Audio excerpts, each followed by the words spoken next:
right, welcome to another edition of the Horsemen Pro Football Talk Podcast. This is our Week 5 recap episode, and I'm Brad. That's Zach.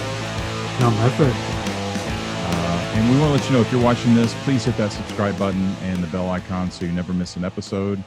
And you certainly don't want to miss your chance at a jersey giveaway.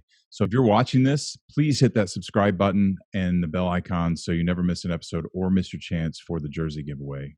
Also, if you're listening on your favorite podcast platform, please head on over to YouTube and help us out. We appreciate your support. Okay, guys, we've had another crazy week, and let's get rolling, shall we? Let's go for it. All right, first is the Bucs at the Bears. All right, I can admit when I'm wrong. I picked the Bucs, but I'm really not super surprised. We talk about that. There's a couple things I want to point out, though.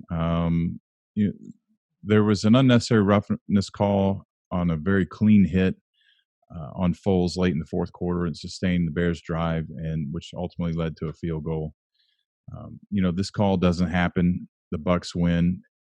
It really sucks. I hate it when bad calls affect the outcome, but I want to be clear that the Bucs had plenty of opportunities to pull away in this game, and they didn't capitalize.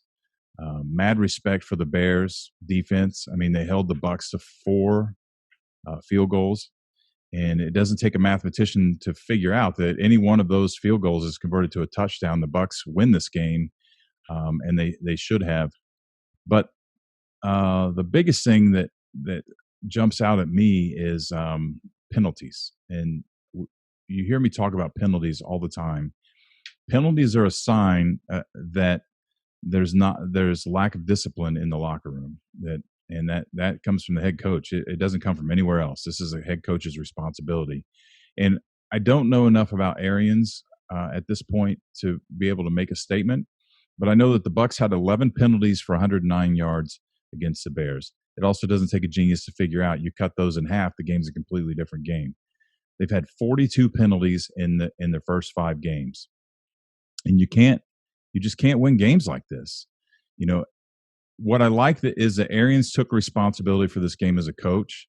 I like he's that kind of leader, but let's be honest. I mean, who else was going to? I mean, he should have done that. I'm glad he did, but we can't go too far with that. The bottom line is, first and foremost, they have to tighten up. I can't believe I just used that term.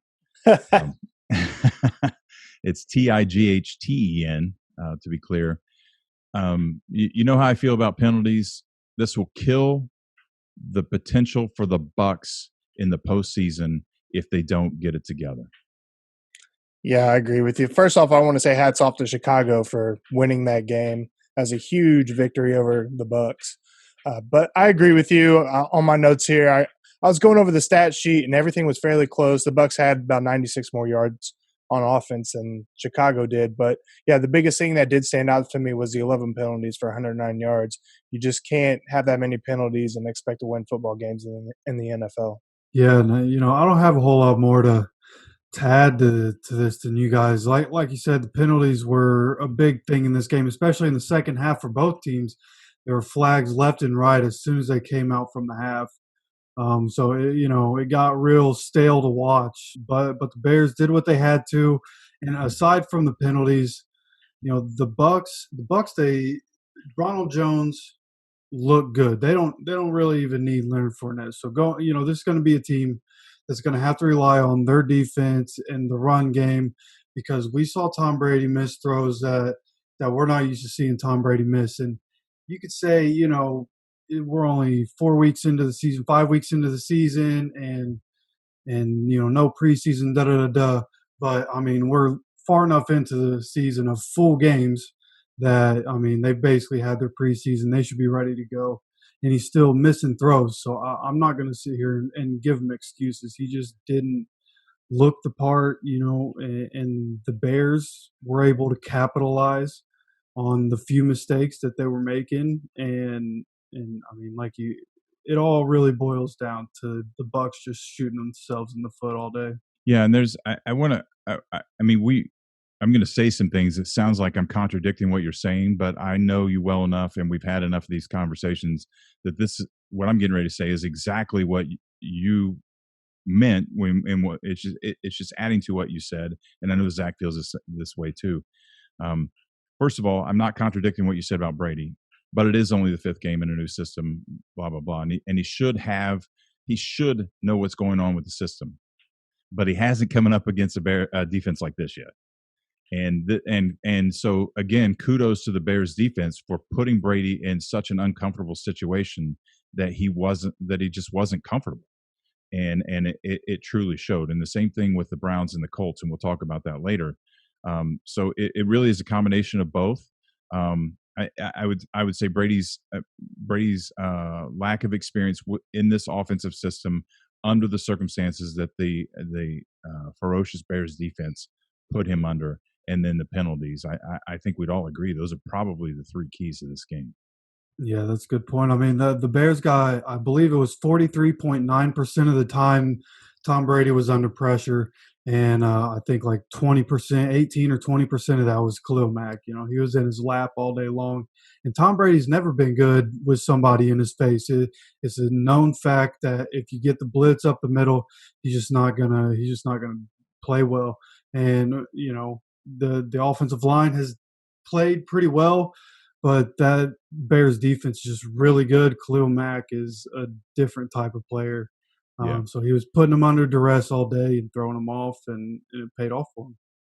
Yeah, and the last thing I want to know is you said the Bears did what they had to do, and I want to bring up the point that when you're a defensive oriented team, that's exactly how you win championships. Is you just do what you had to do. So when we have explosive offensives like Peyton Manning with the Colts comes to mind, and obviously Green Bay this year. That's self-explanatory. When you have a defensive-oriented team, you do what you have to do to scrape by and win. You grind it out, and that's exactly what the Bears did. Yep. Yeah, it was impressive to see. We said that we thought they might do it because the Bucks had some people out and they were a little banged up coming into this one, but I don't think anybody actually expected them to do it. But good job for them. Yeah, I know. I sure didn't. So. Okay, let's move on, and we have the Panthers at the Falcons. Move down the bench, Bill. Your buddy Dan's here. It's about time. The big news last week was Bill O'Brien's firing, and this week it was the Falcons' Dan Quinn. I'm not sure that Dan didn't get fired on the sideline. I mean, as quickly as that news came out, by the time we got a hold of it, it was just seemed like it was 20 minutes after the game. They didn't waste any time. And I would like to point out that Zach is 2 for 2 on the coach's firings. We got to come up with a nickname, something like Soothsayer or something. I don't know. You don't like Soothsayer? Nah. What about the Oracle? The Oracle? All right. Cool. The Oracle. It's got a mystique to it. Yeah, Zach's 2 for 2. He called Bill O'Brien last week. I mean, I've been calling for Gase for like years to be kicked out of the NFL, I guess. I don't know. And it hasn't happened yet. And Zach called O'Brien last week and Quinn, O'Brien 2 weeks ago, Quinn this last week. So who's next? That's what I want to know. Yeah, I don't know. I want to say Gase, but I can't believe he's still there. So yeah, well, Jeff explained that. We're going to talk about that in a little bit too. Yeah. So it'll be interesting. But the last time the Falcons started 0-5 was in 1997, a long time ago. So you know what we need? I know we need to get into the game, and the Panthers, deserve a little bit of talk here, not make the Falcons the whole story, but we need a pool. We need a contest about next year. Start the season of which coach is going to be fired first, and let our followers vote on it, and then whoever picks the right coach, we draw their name, and they win a prize. Oh, I like it. I think that'll be fun. Yeah, I do too. So anybody want to give the Panthers some praise? Yeah, I'll go first. So I was 2 for 2 on this game. The Panthers have won 3 in a row and look very impressive. I had them going into Atlanta, getting the win. They did just that. So hats off to them. And of course, I also predicted the Falcons falling 0-5, and this would be the week that Dan Quinn went bye-bye and visited Bill O'Brien on the GTFO bus. Yeah, and it was bound to happen. I think we all saw it coming. There's just that energy in the air. Panthers are playing well, and the Falcons aren't. And kudos to Matt Rule and that group and what they've been able to do, especially with the defense. That defense is so young, and there's so much inexperience there, and everybody, including myself, expected them to get shredded. And for the first couple of weeks, their defense was getting shredded, but they began to tighten up. But they're looking good and they're playing well. Yetur Gross-Matos, he had a big game this past week. Their rookie that they drafted, and so it looks exciting for them. Their offense is playing well without Christian McCaffrey. When they get him back, I mean, now they have a guy, Mike Davis, that they can throw into any wrinkle in that offense. Matt Rule is an innovative kind of guy. I expect him to find a role. And Robbie Anderson is balling out, one of the most underrated moves of the offseason. DJ Moore finally got his this week. I mean, this is right now, it's one of the more fun teams in the league to watch, and they're a good story. I think they're impressing everybody, and I like what they're doing right now. Yeah, me too. They're surprisingly at 3-2. I never expected that I didn't expect that to happen. It's still early, still way early. I mean, 3-2 is not, blazing a trail after 5 games, but they've got some tough games coming up. Looking ahead, they got the Bears and they got the Saints, and the Bucks, the Chiefs. So we're not ready to put them in the playoffs just yet, but we're impressed so far. Okay. Next game. Next up, the Bengals at the Ravens. Cue the Denny Green. They are who we thought they were. Soundbite here. I was going to say, try to look at the camera with a straight face and say this game was closer than we thought, but not really. No surprises here. No, Joe Burrow finally got his first taste of what a Super Bowl defense looks like, and he actually did better than I thought he would. I figured he would have had a multi-interception game. He only threw one. He finished 19 of 30 for 183 yards, 0 touchdowns, 1 pick. I would have put money down that he would have thrown at least 2, which I think really emphasizes just how good he's going to be in the future. Yeah. Well, I mean, they sacked him 7 times in this game, so. No, that's not his fault, though. I mean, right, but that's if your offensive line. He gets 7 more passes off, he probably throws another interception. But that's a good point. He was 19. Yeah, he was 19 of 30 in this game, which is a little less accurate than we're used to seeing. Obviously, no touchdowns. And you didn't really expect much in this game. Kind of went the way you thought it would. But the thing about this game, it's hard to complain about a team after they win by 24. But the Ravens, even in a blowout win, just don't look as impressive on offense as I think anybody expected them to be. Lamar isn't doing – I mean, we knew he was going to regress, right? But he's had a massive regression. They're still winning because for the most part kind of had a cake schedule here in the front end of the season. But they're going to have to figure out how to get consistency out of everybody. And really, I think they just need to stop playing games and start J.K. Dobbins. They're trying to do cute things and get all 3 running backs, all these touches. And J.K. Dobbins is easily the most flashy running back they have. He's one of the best playmakers on the offense. To me, that's the answer for the. Obviously, I'm not an NFL coach, so what do I know? But in my opinion, I think they can solve a lot of problems by just letting J.K. Dobbins be a workhorse back for them. They have Mark Ingram and Gus Edwards for when they need to throw them in there. But I just think they're trying to be too cute right now on offense. I think that's a great point because, a strategy, and obviously I'm not an NFL coach, and we seem to have this conversation about not having an NFL coach always when it's about Jim Harbaugh, and I don't know how that happens, but I think this is the 3rd time we've had it, and it's been Jim Harbaugh we've talked about. What'd you say, Zach? John. Oh, I'm sorry. Boy, that was a slip, wasn't it? But with when you're coaching, and I mean you have a strategy, and they're trying to make that strategy work. right? So they got this whole plan in the offseason. They're trying to make it work, and they're making adjustments to it. At some point, sometimes you get to a point where it's just not working, and you just have to admit you can't figure out why, and you can't fix it, and you have to simplify it, yeah, and start getting back to the basics. It sounds like that's exactly what you're saying here. So it'd be interesting to see what they do. Yeah, it'll be exciting. What we saw last year. If they can get back to any resemblance of what we saw last year with the defense playing the way it is right now, they'll be the team to beat in the NFL. Yeah. The flip side to that is it's still early, and they start clicking about week 12. The rest of the league better look out. Yeah, I was gonna say it's about who's rolling at the end of the year. Yeah, usually for sure. So okay, next game, Raiders at Chiefs. Man, nothing but love for Chucky and the Raiders. What a great game, and Hefe,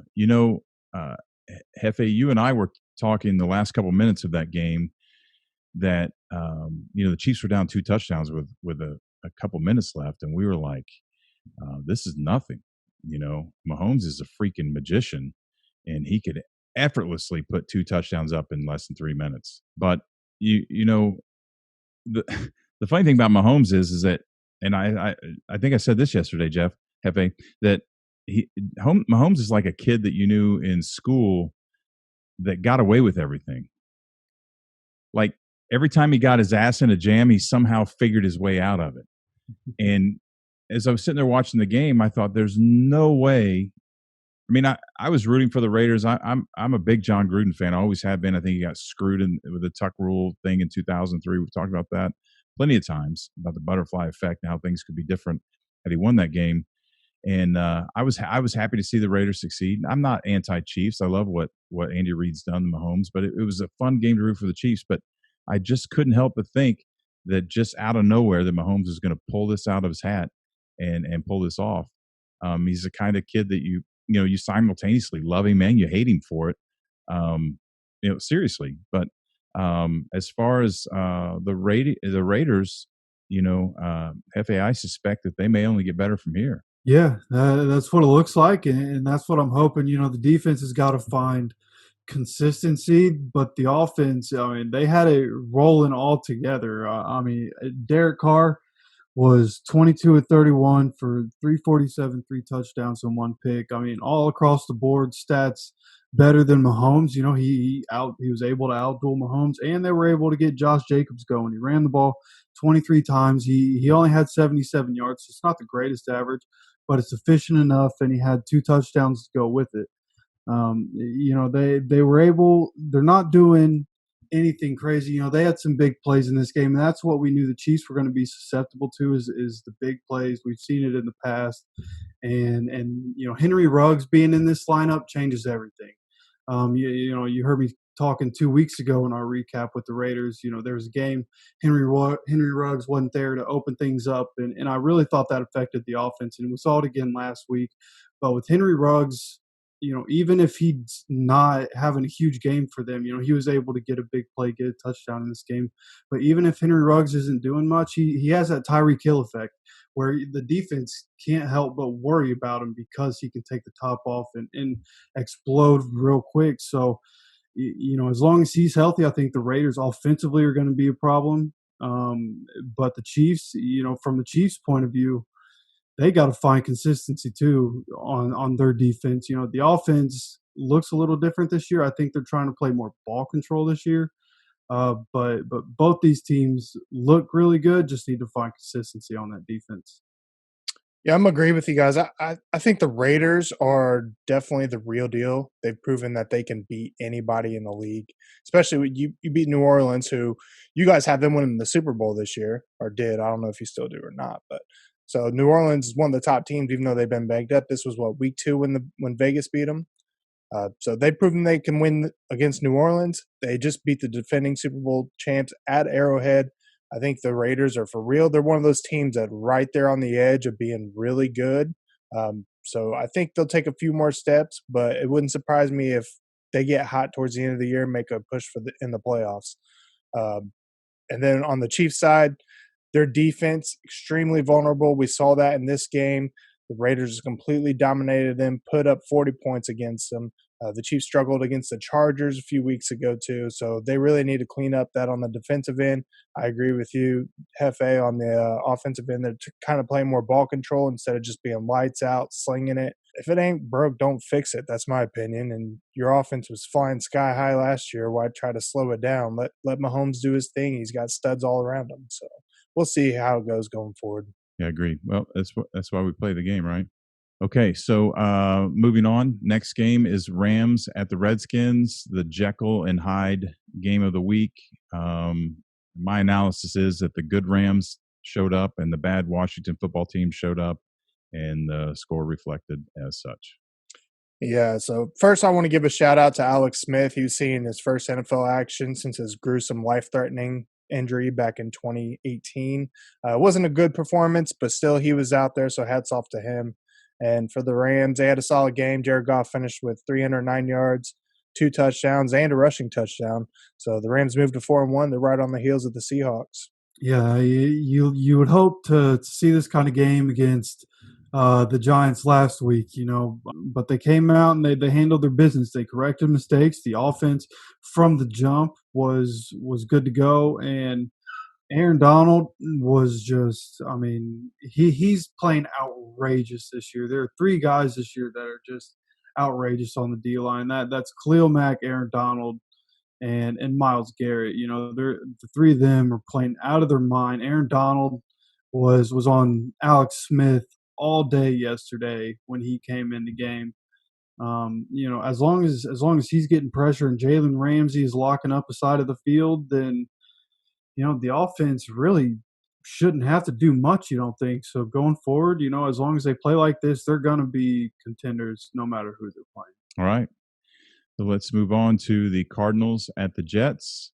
Again, when we cue up the Denny Green, they are who we thought they were. No surprise here. Absolutely none whatsoever. The Jets may actually go 0-16, as hard as that is to do. And Joe Flacco's in for the injured Sam Darnold. And as Hefe pointed out, this is probably the only thing preserving Adam Gase's job. That Darnold's going to be out for a couple of weeks, so he's got another excuse. Yeah, the only thing I have on this game is why is Adam Gase still the head coach of the New York Jets? Uh-oh. Nobody knows. You've been put on notice, Adam Gase. I'm watching you, Adam. Not yet, but soon. Your time will come. Yeah, and you would hope it does. I mean, they're playing terrible. Kyler just came off of 2 weeks where he wasn't really playing too well, and this defense just didn't stop anybody. Kyler was able to go crazy on him, and I mean, Joe Flacco, a washed up, has been Joe Flacco as your quarterback is going to be just enough of an excuse for Adam Gase to keep his job for just a little while longer. Yeah, that's terrible. Anyway, all right, let's move on. Eagles at Steelers. This is the battle of Pennsylvania.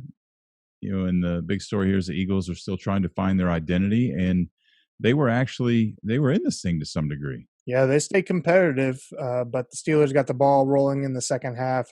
Big Ben finished 239 yards, 3 touchdowns. Rookie Chase Claypool had 7 receptions, 110 yards, 3 touchdowns, and a rushing touchdown. Wow. Did either of you have him in fantasy? No. I wish I did. I almost took him on DraftKings in a couple lineups. It's like, no, there's no way. There's no way. But he had a huge day. So you wonder what they're going to do. They seem to be really deep at receiver now.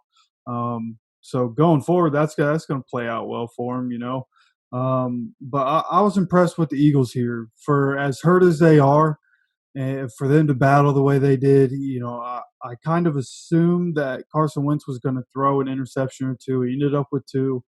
And sure enough, that's the thing that separates him in this game.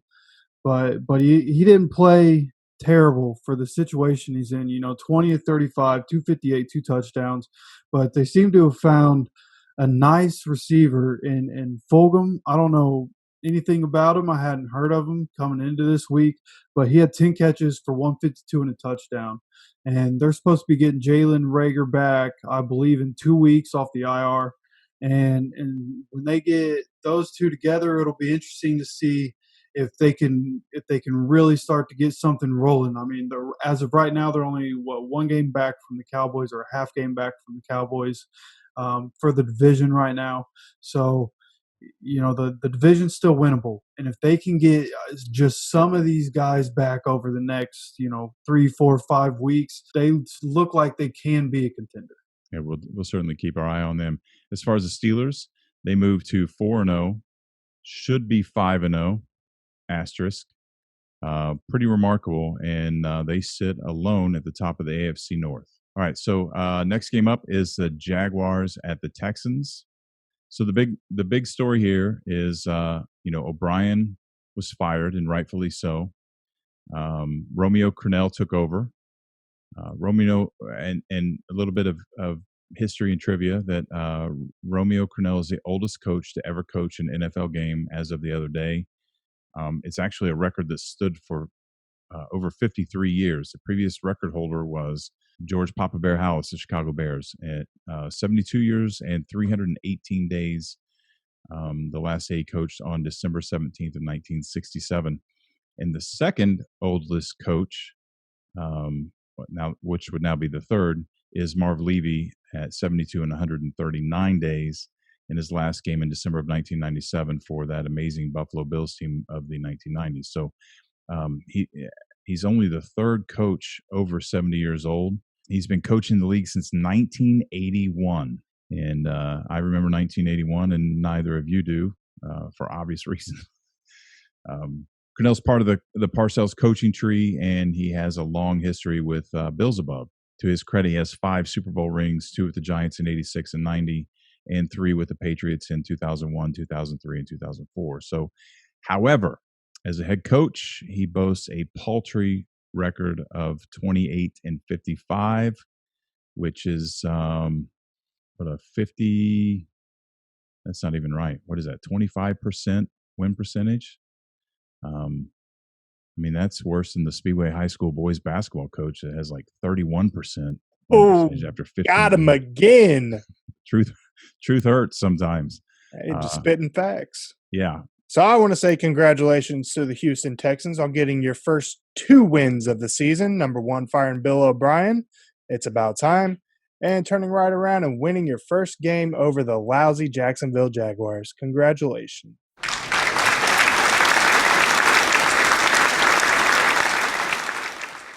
Deshaun Watson tried to do it all. He finally got it done. He had 359 yards, 3 touchdowns, 2 interceptions. Minshew actually had a solid game. He was 301 yards, 2 touchdowns, but just not enough to get the win. Both teams move up to 1-4. Yeah, I think this was another classic case of, they are who we thought they were.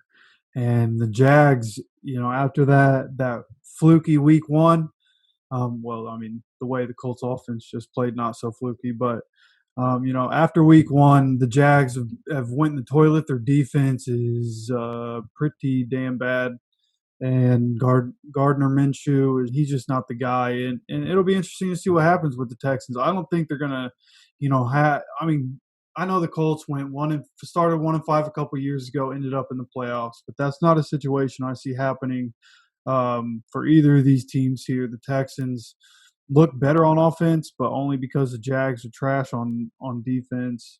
Going forward, both these teams are who we think they are, and they will suck. Yep. Yeah. The one thing I will add to that is that Crennel's in a good spot here.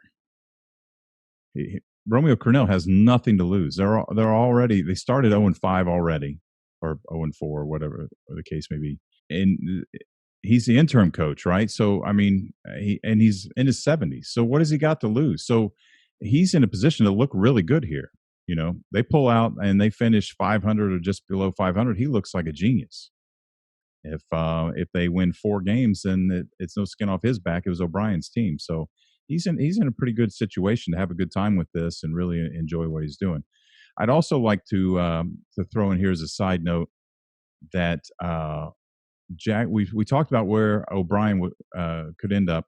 Jaguars coach Doug Marrone has been quoted as saying that he and Bill O'Brien are great friends and that they talk all the time. Their history goes all the way back to I think they were Georgia Tech together way back when, and that they talk all the time, and that they talked several times last week. So it smells like there's a job for Bill O'Brien in the Jaguars organization, and I certainly hope so. We'd love to keep him in the AFC South. Absolutely. Okay, so to move on, Dolphins at 49ers representing today. If today I'm so proud of the Dolphins today that if I had a jersey, I would be wearing it. I'm so bummed that I didn't go with the Dolphins in the Pick'em League. I just wasn't sure about them traveling all the way to San Francisco and everything that we talked about. But man, I am certainly excited. This is a big win for them. We talked about that last week in the preview. The 49ers are banged up, but they still appear to be a good football team at this point. This is a big confidence booster for the Dolphins. And Fitzmagic is like Foles, man. He's streaky, and when he gets hot, you can't stop him. This is a big win for the Dolphins, Zach. Yeah, absolutely. I said this was going to be the upset of the week, and it did not disappoint. Fitzmagic, baby. 22-28, 350 yards, 3 touchdowns. I know San Francisco's banged up. Jimmy G struggled in his return, eventually got benched. But the Dolphins absolutely dominated this game. They had 177 more yards. They were +3 in turnovers. They had almost 14 minutes more time of possession. So it was a very impressive victory. Yeah, you can really see the improvements that Brian Flores, defensive mind Brian Flores, he's really making the improvements with all the guys that he brought in this offseason and the people that he drafted and all the young guys plus all the experience that he brought in through free agency is really, the last 2 weeks they've looked really good. And as long as they stay healthy, Byron Jones, one of the lockdown corners in the league, Xavier Howard, we know how they all are. And for people to be so surprised, like everybody was going crazy yesterday about the Dolphins winning. And we were just sitting there like, yeah, like this is what we expected. And so I hope people start to wake up and take this team more seriously. They're probably not going to compete for the division. They still have the Patriots and the Bills to worry about in there. But not I don't mean to cut you off, but it's not just the Patriots and the Bills, but they also have the Chargers and the Rams and the Chiefs and the Raiders ahead of them. They have a really tough schedule ahead of them. Yeah. Between their own division and the rest of the schedule that they have, it's tough sledding for them. But they seem more 8-8, 9-7-ish than even I initially thought. Yeah, so to kind of go with the schedule, their next 7 games, they have the Jets, the Rams, the Cardinals, the Chargers, the Broncos, the Jets, and the Bengals. The Rams and the Cardinals have shown vulnerability, so Miami could potentially win those games. And let's say they take the rest of those. That's 7 wins, so that'll put them at 9-3 on the season before they close out with the Chiefs, Patriots, Raiders, and Bills. So there's a possibility they could win 9, maybe even 10 games, somewhere in there, and still get in the playoffs as a wild card. Yeah. And one of us thought they had the potential at the beginning of the season to actually win their division. That was, and admittedly, one of us being the good-looking one, that was before I expected the Raiders to do what they are, before I expected the Chargers to be what they've done. So there's certainly a few surprise teams that have popped up, unfortunately, on their schedule that could completely derail that. But I'd love to see. This conversation right here is just proof of what Flores has done, as Jeff alluded to. And the Dolphins should be. We said that in the offseason. We talked about that all year last year. We said it in the offseason on this show. And the Dolphins should be taken for real, especially when they pull in these draft picks in this draft coming after this season, in the 2021 season and beyond. People better take them seriously. Absolutely. Yeah, especially, you have to presume, as bad as the Texans are, they might end up with the top 5 pick, and Dolphins own that one. So they own their first and second round pick, right? Yep. Yep. So Dolphins have 4 picks in the first 2 rounds. They have their own, and then they have coming out of Houston, which appears it might be in the and top 3 or 5. And they have Tua sitting on the bench learning behind Fitzmagic too. They That's haven't exactly even right. they haven't even unleashed him yet. No, and I love Fitzpatrick. I mean, I do, and I think what a great mentor to have. The guy has seen. He's been in so many systems. He's seen so many things. He gets hot and he's streaky, and the rumors coming out of Miami are that he's a great mentor. That he's really taken Tua under his wing and really working with him. That they work well together. So that appears to be just a great situation all around unfolding. So I'm excited. Awesome. Okay, Colts at the Browns. This was the game, the Horsemen game of the week. The game really didn't disappoint. I mean, as a Colts fan, it did for obvious reasons. But I thought it was a good game overall. The top rushing offense against the number 1 defense. I think in the end, not having Darius Leonard and missing both Hooker and Blackman at the safety position really, really hurt when you're going against the number 1 rushing defense. And I think Mayfield, Jeff, I think you pointed out that Mayfield threw like an ungodly amount of times in the first half or something. He threw 28 times in the first half. On the defensive side, the Browns did a good job of pressuring Rivers and knowing that he'll just fling it when that happens, and he certainly didn't disappoint. But all the Rivers haters came out again yesterday. They're out in full force. All these experts, and I just want to, before you guys break the game down a little further, I really want to go to Rivers' defense. And look, I'm not a big fan of the guy. You guys know that. I when he was in San Diego, I couldn't stand Phillip Rivers. But I'm going to say this again. He is the perfect fit for this system. And I did not say that he's a perfect quarterback. He's not perfect, but who is? I mean, Mahomes threw a pick 6 yesterday. So, and Mahomes lost. Indy fans have been so spoiled in the quarterback position for so long, since 1997, if we're keeping track. And maybe even before that. I mean, Jim Harbaugh was the quarterback before that. Jim wasn't the greatest quarterback, but he was a leader and knew how to win. And that they kind of rolled into 97 when they brought Manning in. But they've been spoiled for so long that many of them are delusional about what teams go through in a quarterback carousel and what it takes to find the right match and to bring a guy in. Rivers isn't the future here, and no one has ever said that he is the future. I mean, this guy is on the verge of AARP discounts and early bird specials. I mean, he's lucky if he's got 3 years in him. I don't even expect him to be around that long. But he is the current solution to a current problem. He knows Reich's system. They have a history. He wants a Super Bowl. He's potentially a Hall of Famer, whether you believe that or not. There's an argument there that people are talking about. It was absolutely brilliant to bring this guy in for a year or two, run the offense, lead the offense, mentor Brissett and Eason, or buy yourself some time, win games while you're buying some time to solve the quarterback future situation while you're building the team up. It gives you a chance to win right now instead of developing a quarterback to win later. I can't imagine what some of those Indy fans would be like if they just started Eason and they decided to tank for 2 years. They'd really be pissed then. At this point, I will defend Rivers and Reich all day, every day with this decision, even if he's throwing 2 picks a game, because he was the best solution at the time. And I have to add again, I'm not a huge Rivers fan. Yeah, I'm going to have to echo that.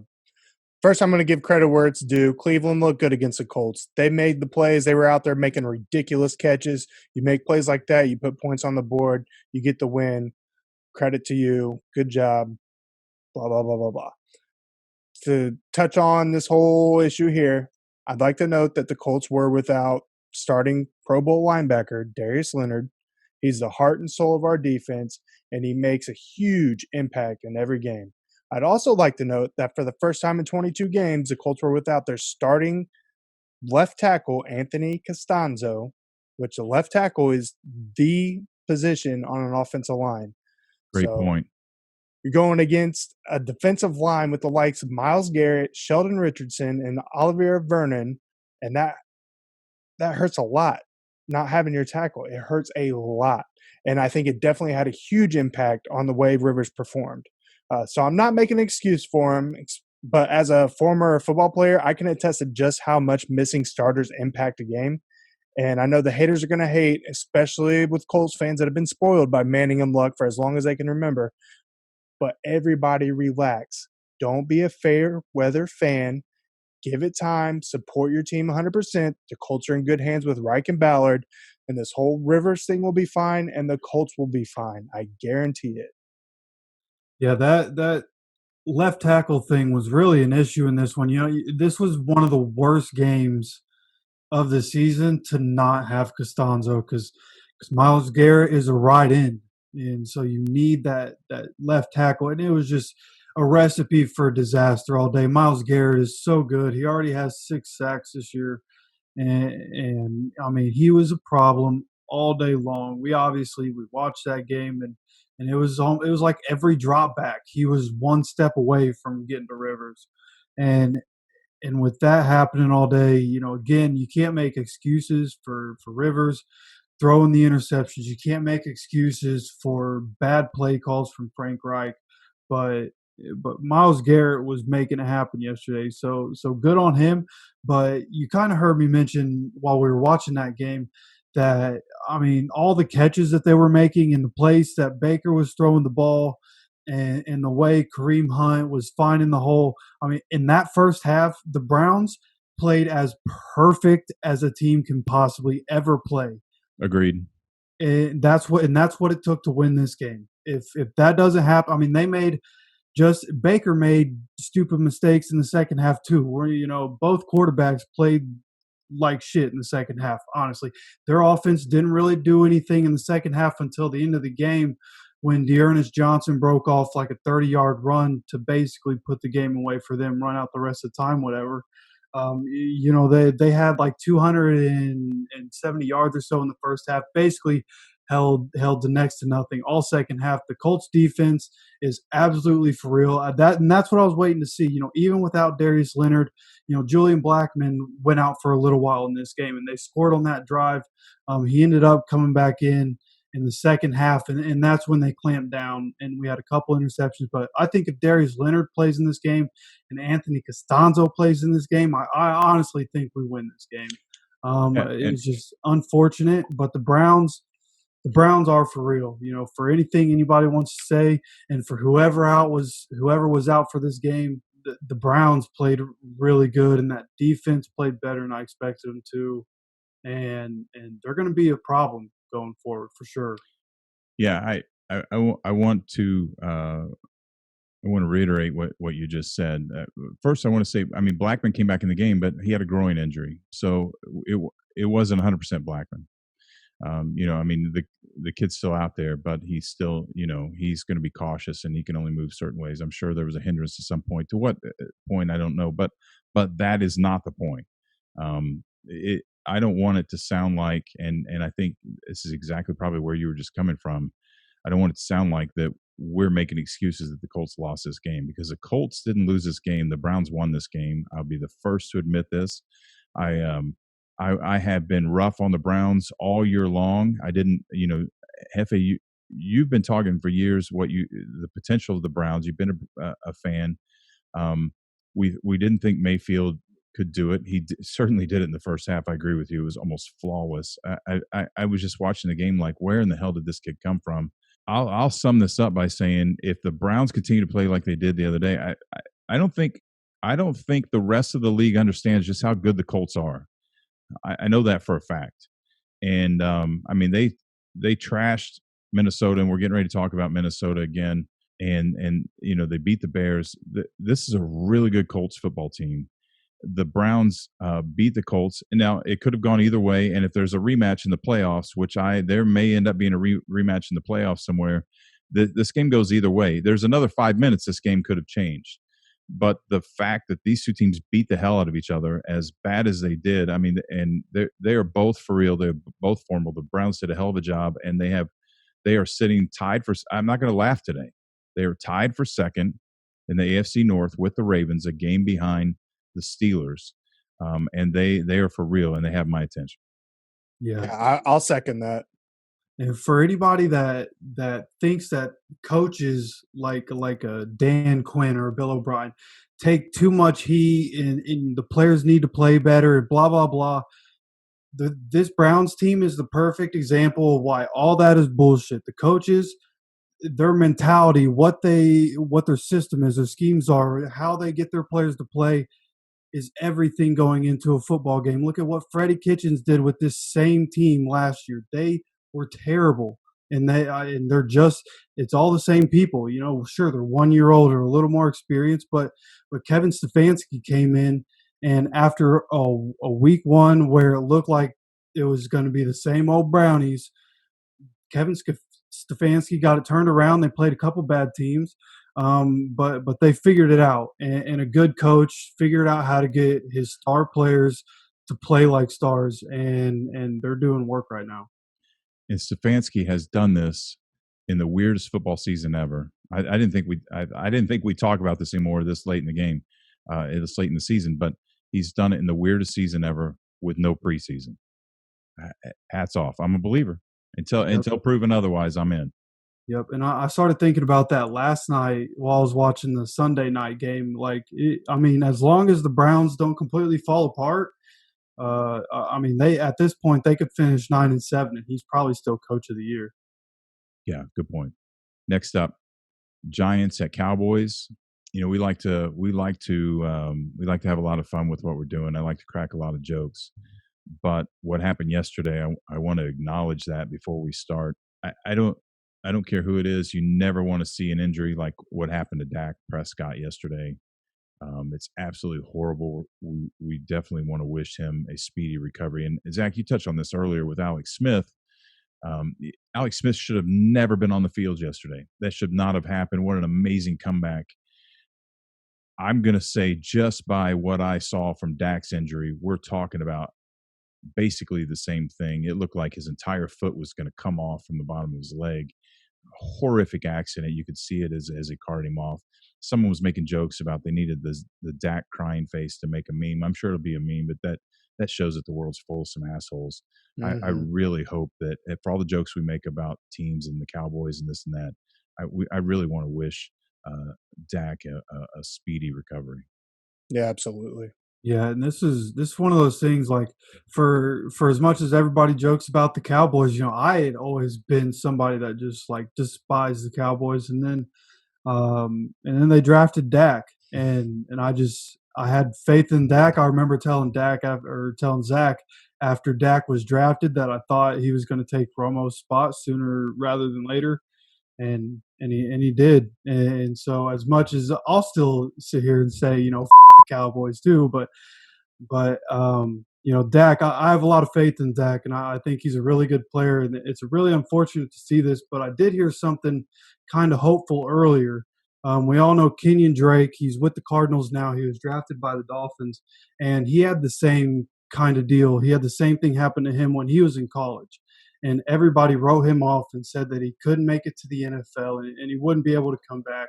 And anybody that's like familiar with Dak's story and the stuff that he's been through in his life, I think Dak's going to come back with a vengeance. I mean, what we were seeing from him this year was 400 plus yards a game and 3 touchdowns a game, something crazy like that. I think he's going to come back with a vengeance next season and put the league on notice wherever he is. I don't think the Cowboys re-sign him after this, but I think wherever he goes, he's going to end up getting paid because he's going to show out.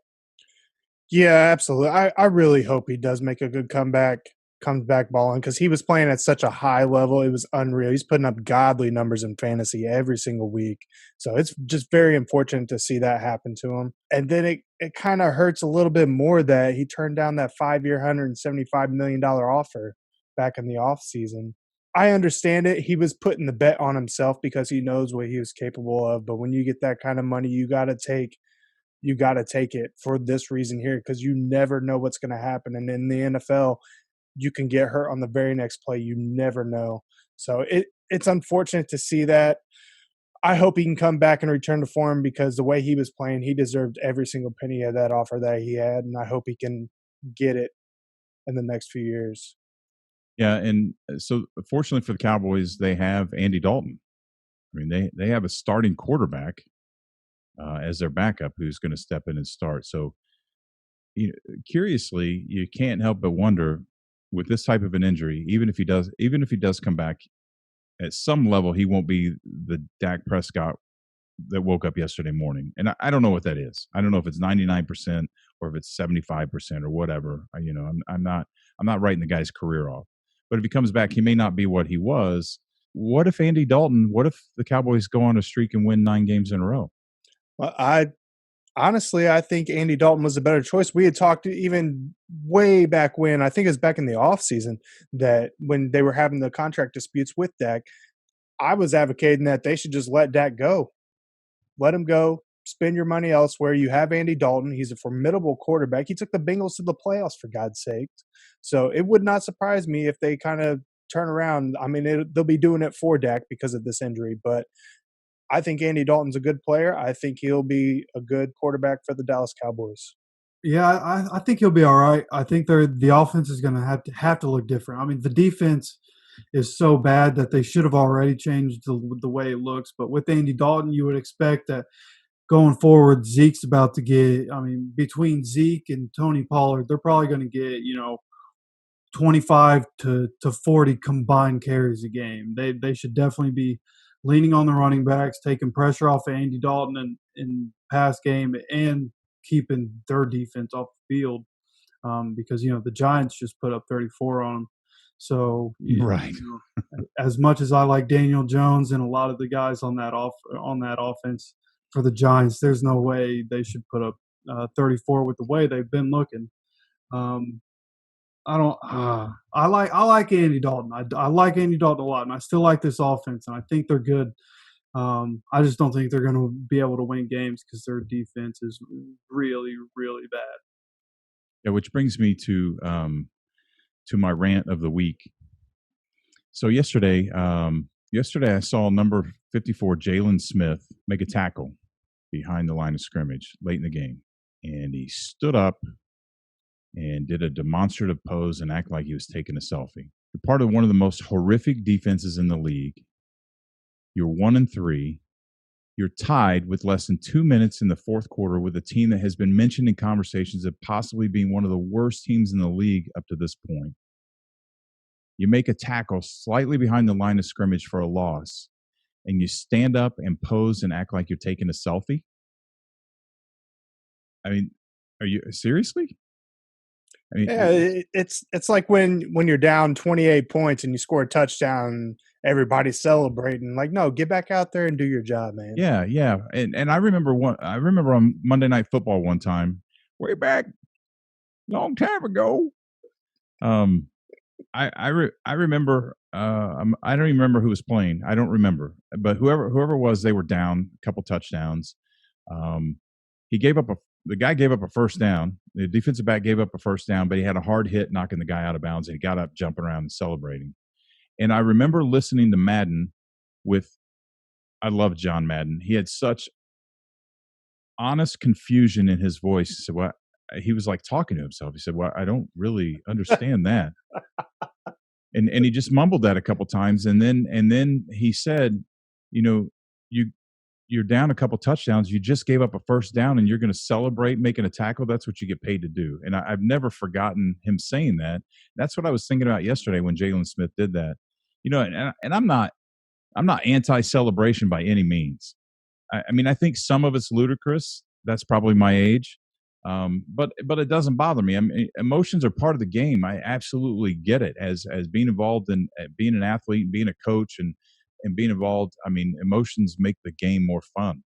But when you're one of the top linebackers in the league and you're well paid, you invest well, you're set for life, things are good, and your team is struggling, we need to pull our focus back into where it belongs. I mean, you're part of a shitty defense. This team needs him for his. I'm going to speak to him. This team needs you for your leadership, not your vanity. I know it seems trivial, but there's a time and a place for everything. And yesterday was not the time nor the place. And you're better than this. I mean, can you guys imagine imagine the same scenario and imagine he's playing for Beelzebub? Imagine how that conversation would have gone in the locker room afterward. So I just think, I mean, the kid's talented. He's got so much talent, but the Cowboys defense is shitty, and they need some leadership. And I think he's got to change his focus and step up. All right, so let's move on to the next game. Vikings at Seahawks. Can I read you guys something real quick? Sure. As someone that I much admire and respect about their knowledge of football once said, 3 touchdowns in less than 2 minutes. Hashtag Vikings suck. I'm just busting your balls, Hefe. I would agree to an extent, but I will say, and last year I coined a phrase when about the Dolphins, really. When I said that last year, I told all year I talked about that the Dolphins were the best, worst team in the league. And I think I'm going to apply that to the Vikings here this year. They put up 34 points against the currently undefeated and perhaps the best NFC team, the Packers, in week 1. They only lost 1 point to the currently undefeated Tennessee Titans. And now they only lost by 1 point to the undefeated and, dare I say, perhaps the other best NFC team in the league right now, the Seattle Seahawks. So the Vikings, I think, may be the best, worst team in the league, and they just need to get their shit together. Yeah, I agree with you.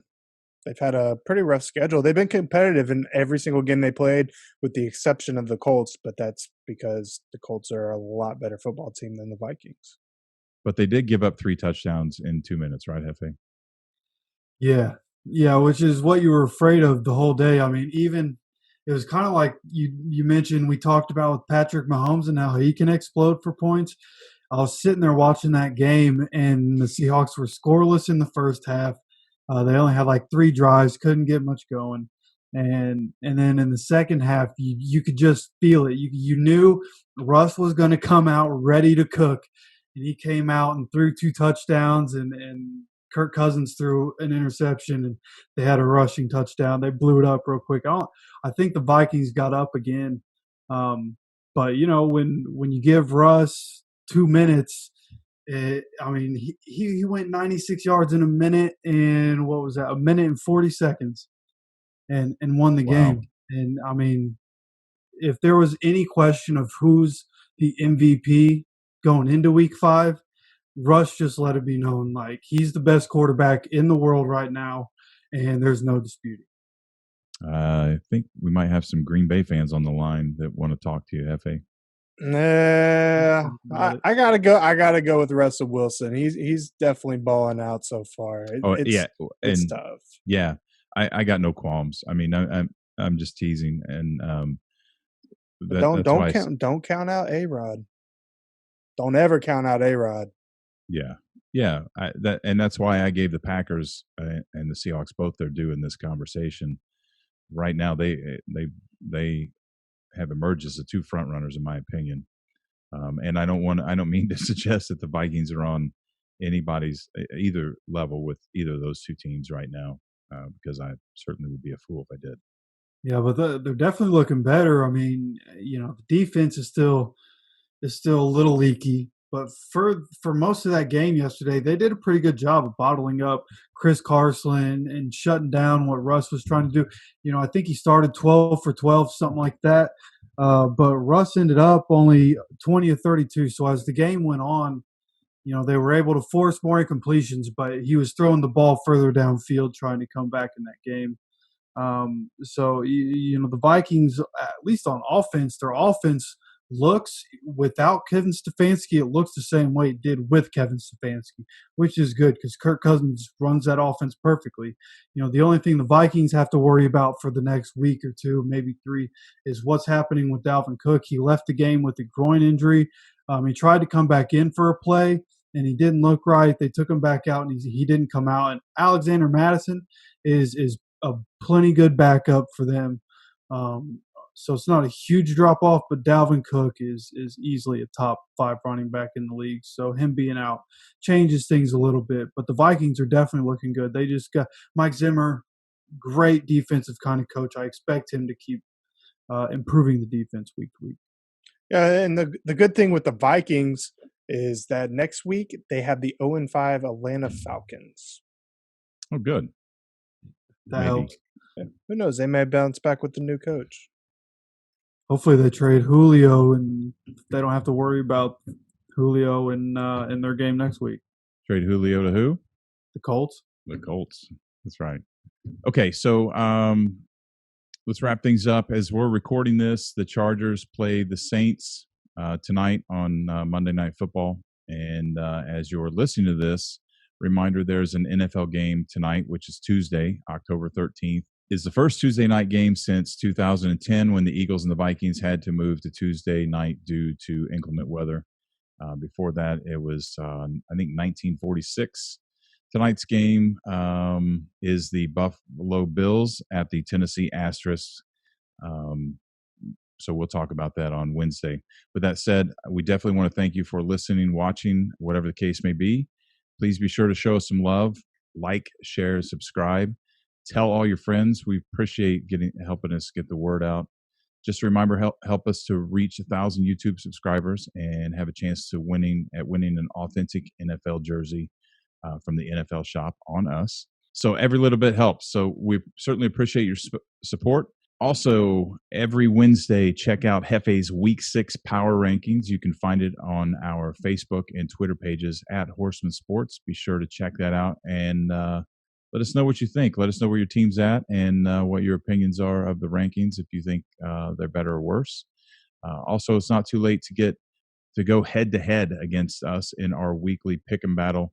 Just hop on Facebook or our Twitter page at Horsemen Sports again, where you can find the link to join our free pigskin pick'em league and perhaps win a prize. Maybe get on air with us and represent your team. So for all you fantasy fanatics, if you haven't already, be sure to check out our latest episode of Fantasy Central, where Zach the Oracle and Hefe will cover the top Week 6 waiver wire picks, must-starts, and players to avoid this coming week. And last but not least, we will see you back here on Thursday for our Week 6 picks and preview show. Until then, thanks for joining us and enjoy the games.